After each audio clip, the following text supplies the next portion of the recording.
Hello guys, welcome to our channel. నేను మీ anchor Teja. ప్రస్తుతం మనతో పాటు సీనియర్ జర్నలిస్ట్ దుర్గా గారు ఉన్నారు. నమస్తే మేడం. నమస్తే.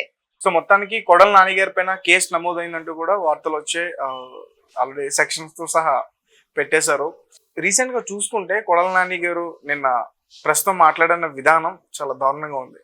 సో దాని ప్రకారమే ఈ రోజు కేసు నమోదు చేశారు అనుకోవచ్చా? అలా ఎందుకు అనుకుంటారు? నిన్నను చింత చచ్చినా పులిపైతే చావలేదు ఆయనకి. ఇంత ఓడిపోయినా కూడా ఇంకా ఆయనకి బుద్ధి రాలేదు. ఇంకా కొంచెం రోజా తగ్గి మాట్లాడారు నిన్న చెప్పాలంటే. కొడాలి నానికి ఏమీ తగ్గల, అలాగే ఉన్నాడు ఆయన. కాబట్టి మనిషి అనుభవాల నుంచి నేర్చుకోవాలి. నువ్వెంత గొప్పవాడివైనా ప్రజల ముందు నువ్వు చిన్నవాడివేగా. ప్రజాభీష్టం ఏదైతే ఉందో అది మనం గమనించుకోవాలి. నువ్వు రాజకీయాల్లో నువ్వు కొనసాగాలి అంటే మనం నోరు అదుపులో పెట్టుకోవాలి. అది పెట్టుకోకపోతే ఇలాగే ఉంటుంది. అయితే ఇవాళ అరెస్ట్కి కారణం నిన్న మాట్లాడటం కాదు ఆయన. ఇప్పుడు వాలంటీర్లు ఎవరైతే ఉన్నారో వాళ్ళు అంటే రాజీనామా చేసిన వాలంటీర్లు బలవంతంగా రాజీనామా చేయించారని చెప్పేసి వాళ్ళు పెట్టిన కేసు అంటే అది బలవంతంగా ఎవరి చేత అయితే రాజీనామా చేయించారో ఆ వాలంటీర్లు అందరూ వెళ్ళి అచ్చెన్నాయుడు గారిని కలిశారు. కలిసి మమ్మల్ని ఉద్యోగంలోకి తీసుకోండి, మమ్మల్ని విధుల్లోకి తీసుకోండి, మేము అన్యాయం అయిపోతాము, మాకు బలవంతంగా మా చేత రాజీనామాలు చేయించారు అంటే అప్పుడు ఆయన ఒకటే చెప్పారు, మీరు అలా బలవంతంగా చేయించుంటే మీ చేత ఎవరు చేయించారో వాళ్ళ మీద కేసులు పెట్టండి, అప్పుడు నేను చూస్తాను అన్నాడు ఆయన. దాంతో ఆ వాలంటీర్లు అందరూ 200 మంది అలాగా చాలా ఎక్కువ సంఖ్యలో ఉన్నారు వాళ్ళు. సో వాళ్ళందరూ ఎక్కడికక్కడ పోలీస్ స్టేషన్లకు వెళ్ళి వాళ్ళు ఈరోజు కేసులు పెట్టడం జరిగింది. ఆ విధంగా నిన్న కొడాలి నాని మీద కూడా వాలంటీర్లు పెట్టారు. పెడితే వాళ్ళు కేసు పెట్టారు కాబట్టి సెక్షన్ 447 అండ్ సెక్షన్ 506 అంటే ఇది క్రిమినల్, ఇదనమాట క్రిమినల్ కిందకు వస్తుంది ఆ కేసు. అంటే వాళ్ళని బలవంతంగా వాళ్ళ చేత చేయించినందుకు ఆ పని వాళ్ళ మీద. అంటే ఈ 447 ప్రకారం అయితే 3 నెలల వరకు శిక్ష పడవచ్చు. ఈ 506 ఐపీసీ ఏదైతే ఉందో దాని ప్రకారం 2 ఏళ్ల వరకు శిక్ష పడవచ్చు, లేకపోతే ఇంకా ఎక్కువ కూడా ఉండొచ్చు. కాబట్టి ఈ రెండు కూడా ఆయన వాళ్ళ చేత బలవంతంగా చేయించారు అన్న ఒక క్రిమినల్ ప్రొసీజర్ కాబట్టి ఆయన మీద ఈరోజు కేసు పడింది. ఇప్పుడు పోలీసులు రెడీగా ఉన్నారు, మరి అరెస్ట్ చేస్తారా లేదా మనకు తెలియదండి. చేసే అవకాశం అయితే ఉంది, నెంబర్ 1. నెంబర్ 2 ఇంకొకటి, నిన్న కూడా ఇప్పుడు గతంలో వంగల్పూడి అనితను ఎలా అయితే వాళ్ళు హెరాస్ చేశారో మాటలతో కావచ్చు, వ్యక్తిగతంగా కావచ్చు, మానసికంగా ఆవిడని వేదనకు గురి చేశారు. మీకు అవన్నీ గుర్తుండుంటాయి. ఆవిడని అరెస్ట్ చేసినప్పుడు కూడా జైల్లో ఆవిడని చాలా ఇబ్బంది పెట్టారు. అవన్నీ కూడా జరిగాయి.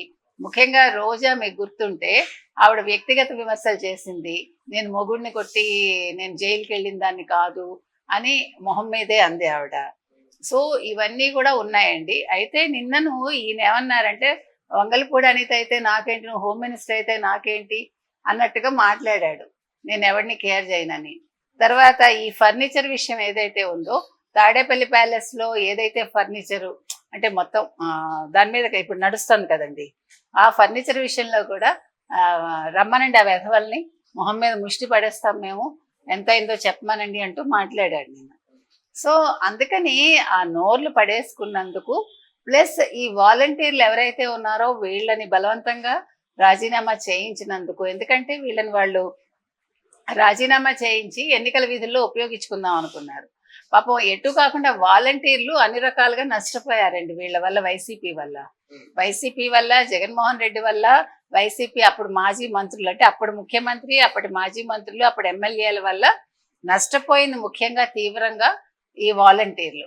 నిన్న జగన్మోహన్ రెడ్డి తన మాజీ ఎమ్మెల్యేలతోటి, తర్వాత మాజీ మంత్రులు వీళ్ళందరితోటి సమావేశం అయినప్పుడు కూడా వాలంటీర్ అనే పదం నిన్న ఉచ్చరించలేదు ఆయన. అంటే నిన్నటి వరకు వాళ్ళు పనికొచ్చారు. ఎప్పుడైతే ఎన్నికల కమిషన్ వాళ్ళని దూరం పెట్టమందో, ఎప్పుడైతే వాళ్ళని ఎన్నికల విధుల్లోకి ఉపయోగించుకోకూడదందో వాళ్ళు అన్టచబుల్స్ అయిపోయారు ఇప్పుడు. కాబట్టి ఇప్పుడు కొడాలి నాని కూడా అదే చేశాడు కదా. సో ఇప్పుడు వాళ్ళు పాప ఎటు కాకుండా అయిపోయారండి. వాళ్ళని విధుల్లోకి తీసుకోరు, వాళ్ళు ఫర్దర్గా ఏం చేయాలో తెలియదు. వాళ్ళకి ఉద్యోగ అవసరం ఉంటుంది కదా, ఇంతకాలం ఏదో వాళ్ళ కుటుంబాలు వాళ్ళు పోషించుకుంటున్నారు, అది ఎంత అనే కాదు జీతం అనేది. సో ఈ రోజు కొడాలి నాని మీద కేసు పెట్టడం అనేది ఏ రకంగానూ టీడీపీకి సంబంధం లేదండి. అది కేవలం వాలంటీర్లు పెట్టారు. తర్వాత ఆయన నోరు పడేసుకున్నాడు కాబట్టి దానికి కూడా ఆయన అనుభవిస్తాడు. కాబట్టి నేను అంటే ఈయననే కాదు, ఇప్పుడు మొత్తం వైసీపీ మాజీ మంత్రులు కావచ్చు, ఎమ్మెల్యేలు కావచ్చు, మాట్లాడే ముందు వాళ్ళు ఒక నిమిషం ఆలోచించుకుంటే మర్యాదగా ఉంటుంది. అంటే ఆయన నిన్న మాట్లాడడం కూడా మేడం అంటే ఒక సవాల్ విసిరాడు ఆయన. ఎట్లా అంటే మీకు చేతనైంది చేసుకోండి. ఆయన గతంలో మరి నేను ఓడిపోతే గుడివాడలో చంద్రబాబు నాయుడు బూట్లు తుడుస్తా అన్నాడు కదా, మరి తుడుస్తాడా ఇప్పుడు? మరి మీకు చేతనైంది చేసుకోండి అన్నాడు, కరెక్టే. చేతనైంది ఎవడూ చేయడు, చట్టం తన పని తను చేసుకెళ్తుంది. ఇప్పుడు చంద్రబాబు నాయుడు గారు ఒకటే చెప్పారు, ఎవరి మీద మేము కేసులు పెట్టాము, క్రిమినల్ కేసులు పెట్టాము, మా అంతటా మేము. కాకపోతే తప్పు చేస్తే వాళ్ళకి శిక్ష ఆటోమేటిక్ గా పడుతుంది. పవన్ కళ్యాణ్ అయినా అదే చెప్పారు.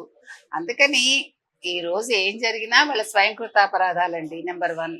నెంబర్ 2, మీరు చెప్పినట్టుగా ఆయన నిన్న ఏం చేసుకుంటారో చేసుకోండి అన్నాడు. ఏం చేసుకుంటారు? ఎవడో ఏం చేయడు, చట్టం తన పని తను చేస్తుంది అంతే. ఇందులో నష్టపోయేది ఈ రోజు వైసీపీ వాళ్లే. అది గుర్తించి వాళ్ళు ఒళ్ళు దగ్గర పెట్టుకుని మాట్లాడితే వాళ్ళకి మనుగడ కొనసాగుతుంది, అంటే రాజకీయాల్లో.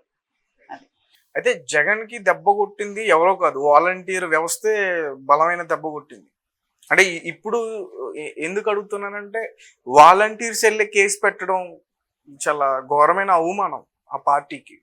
తప్పకుండా, ఎందుకంటే డే 1 నుంచి వాలంటీర్లే చేశారు అన్నాడు కదా ఆయన.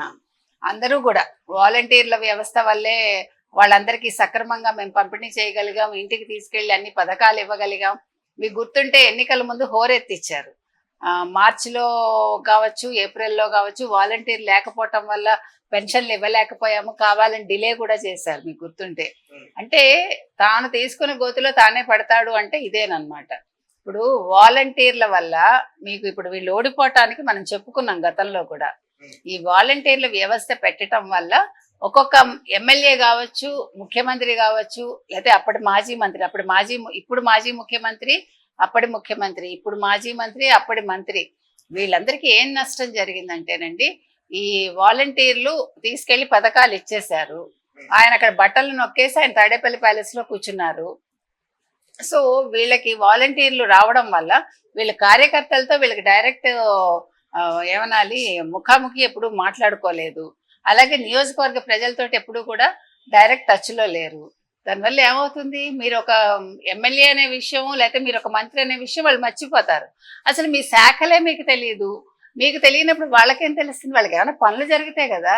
ఇప్పుడు నియోజకవర్గంలో నీ శాఖకి సంబంధించి నువ్వు కొన్ని అభివృద్ధి పనులు చేసావనుకో, నువ్వు రాకపోయినా వాళ్ళు నీ పేరు చెప్పుకుంటారు.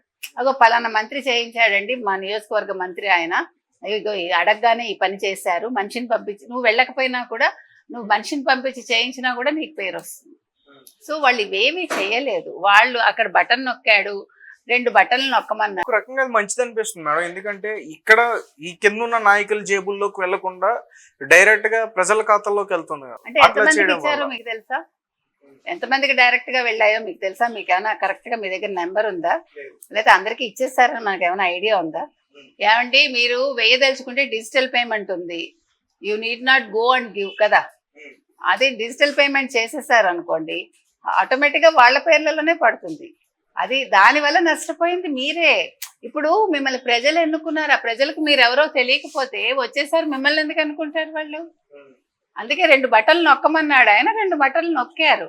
అది ఎవరికి నొక్కారు అనేది తర్వాత విషయం. Okay madam, thank you so much.